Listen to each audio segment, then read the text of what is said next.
Oh, well, hey, Beth. It's Jamie, that's me here. Welcome back to my channel. Now, let's go ahead and get into a quick chat, honey.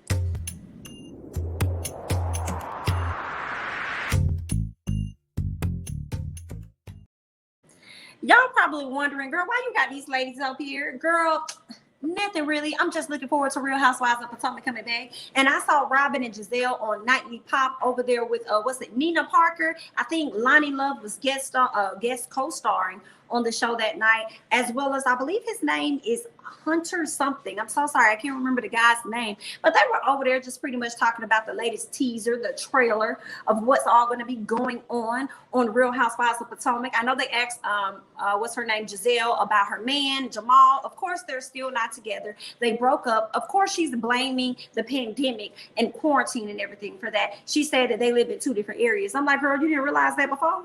You didn't realize that the first time that y'all lived in two different areas and you was just thriving on making it work, and it took the pandemic for you to realize that? And I guess then, Gizelle, whatever it is you want to tell the girls, okay? But she said she is single again. She's back on the prowl. She thought it was perfect. We don't know how. We do not know how she thought that, but that's what she thought. And now she's back out here trying to find her the right one, I suppose, okay? Now, they also asked her about Wendy.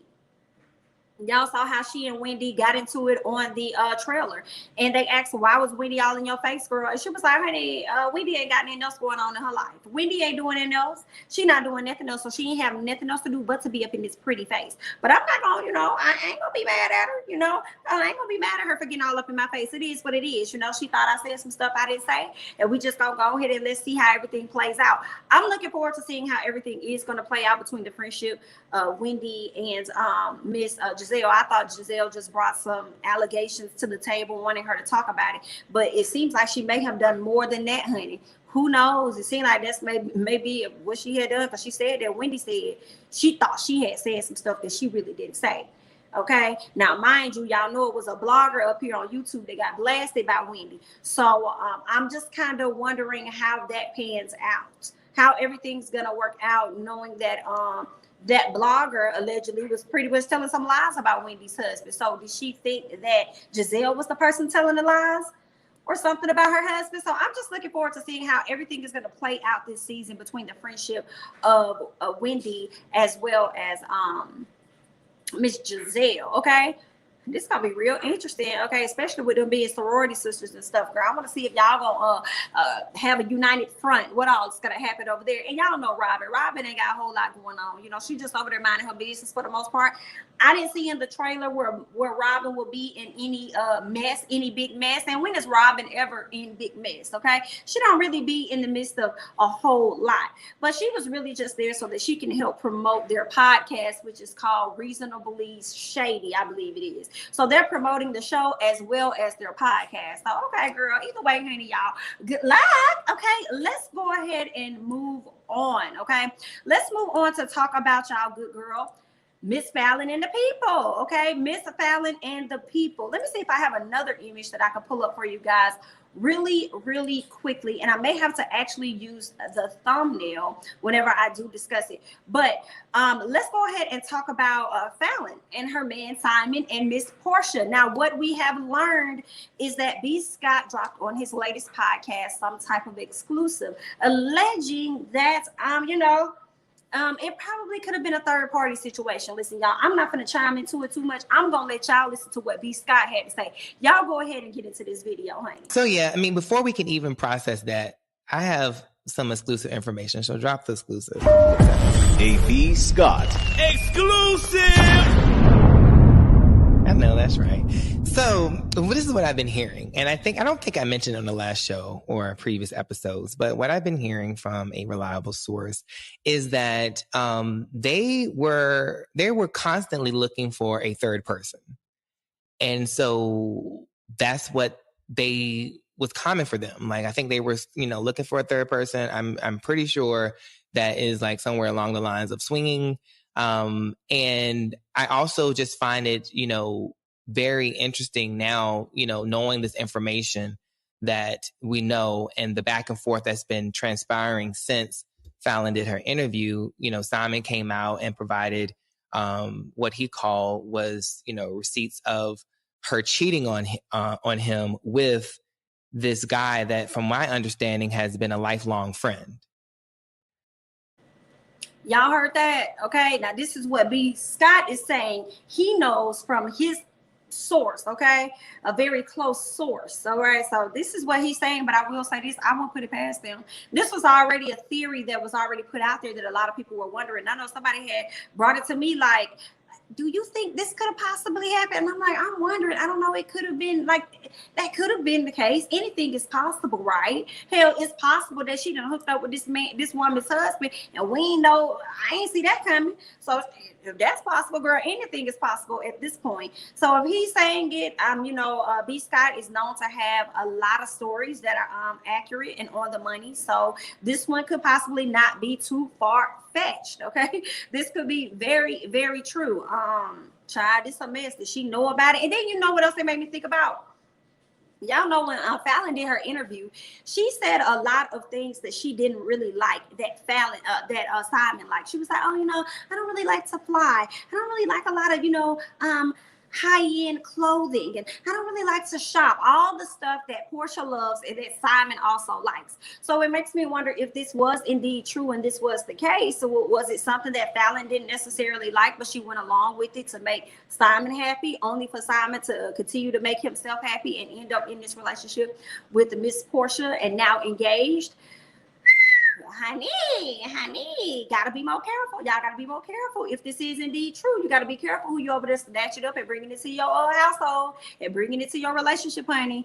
Okay? I don't know what y'all was over here trying to sign up for. Okay, girl, this is not Sister Wives, all right? I don't know what is going on, honey, but that's just where they at with that. And all I have to say for that whole situation, honey, is a good luck.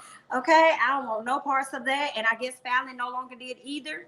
So she's on her way to healing, and I guess Simon didn't either. He wanted to be with the one woman, and now he is engaged to that woman. So just good luck to everybody. We're going to go ahead and move on. While we're on Miss Falynn, okay, I'm going to have to put this up here because Falynn ended up coming out and speaking out on Mr. What's his name?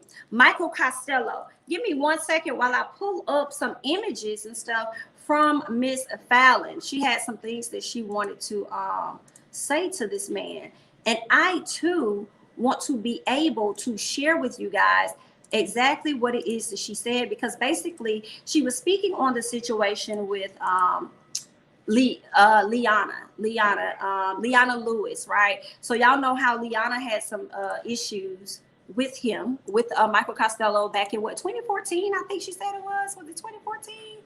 And he kind of like made her feel a way about her body and how she couldn't wear his attire and stuff. But then we later ended up finding out that she did actually wear his attire, because he posted it and he was like, I'm confused. I don't understand why there's an issue when you went on to, wear my clothing more than one time. So you tell me, honey girl, what the issue is about that. But I don't think I saw a response from Liana responding to him about what he had to say. And then there was another guy that is actually on Michael's ass as well. So Michael, you got to be careful with what you out here in these streets doing. So I just gave you guys the rundown about Michael and Liana getting into it over social media. Really, Liana was trying to defend Chrissy Teigen is what it appears to be, because Chrissy Teigen has been called out for her bullying antics. And then Michael decided to speak his truth about his experience with Chrissy. Then Liana Lewis comes out and speak about her experience with Michael. And then here it is, another guy, and I hate that I don't have his name, so let me try and grab that name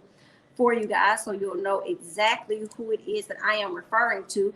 Popular makeup artist Jordan Liberty. This is the guy. Let me go ahead and press play so you guys can check out this video about what he actually had to say about Michael Costello and his experience with him as well. Side of so many situations. I remember, oh, by the way, Michael Costello called out Chrissy Teigen this week for cyberbullying and has everybody pissed at her. Meanwhile, he sexually harassed me while I was going through chemotherapy. The gloves are off. I think today I was just so triggered, not only by the news of Michael Costello playing the victim card, but, these brands in my DMs that just accept the meeting, just randomly, he sends me like a collage of dick pics.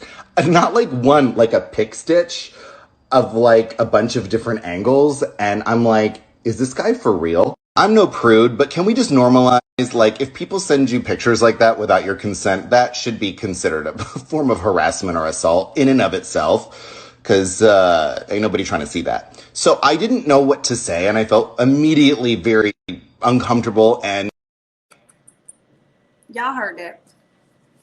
Y'all heard what Jordan Liberty had to say about Michael Costello, and I believe him.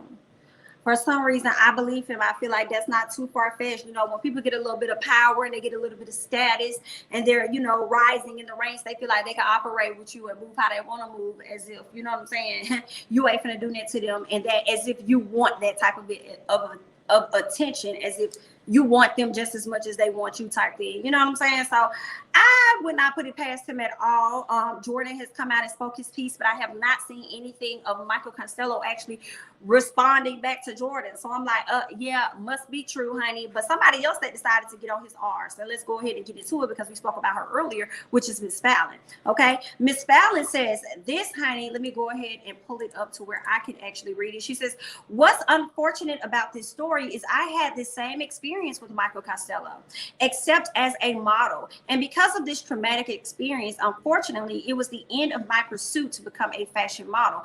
I just couldn't bear the embarrassment.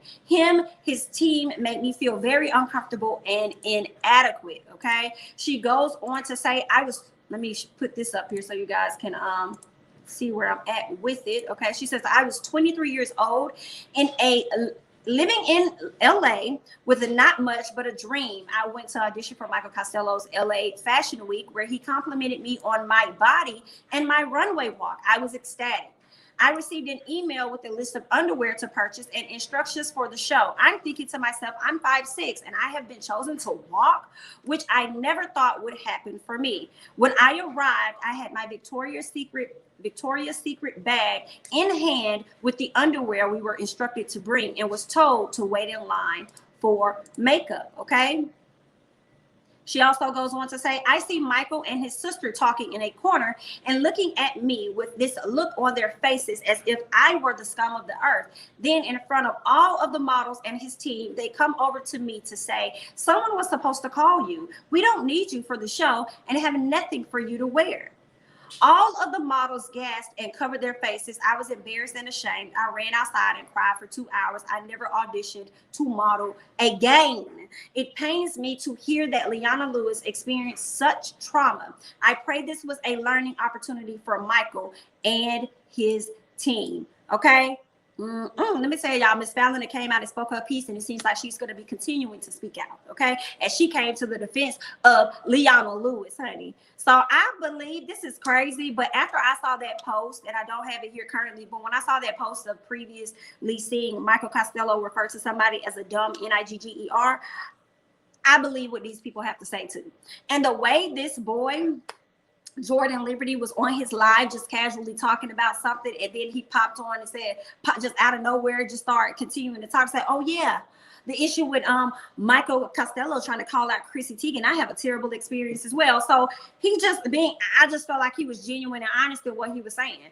So yeah, I'm sorry, y'all. I believe the others. I'm not saying Chrissy is right or anything, but what I am saying about Michael is that I believe what the other people have to say about him. You done had 3 people that came out and spoke out against you, honey, and one of them is on like a level of a harassment is what they're speaking out against you. But I don't recall Michael opening his mouth to say anything. Okay, mind you, all of the other 2 ladies that got issues with you are women of color. Ooh, honey. Woo, honey, the women that you may feel bad about their body and everything, honey. Ooh, I don't know what to say for you, Mr. Michael. I don't know what to say for you, honey, but all I am going to tell you is good luck. And you are a white man, so I'm sure you're going to figure your way out of this, and you're going to be in a different type of privilege in no time. But that's all I got. Okay, y'all leave y'all thoughts and comments down below. I know y'all going to do that anyway, because it's just how y'all is. Okay, I'm Jamie, that's me. Don't forget to like, comment, subscribe, share my videos. Follow me on Instagram as well as Twitter at Jamie, that's me. And I'll catch you guys in the next one. Bye-bye.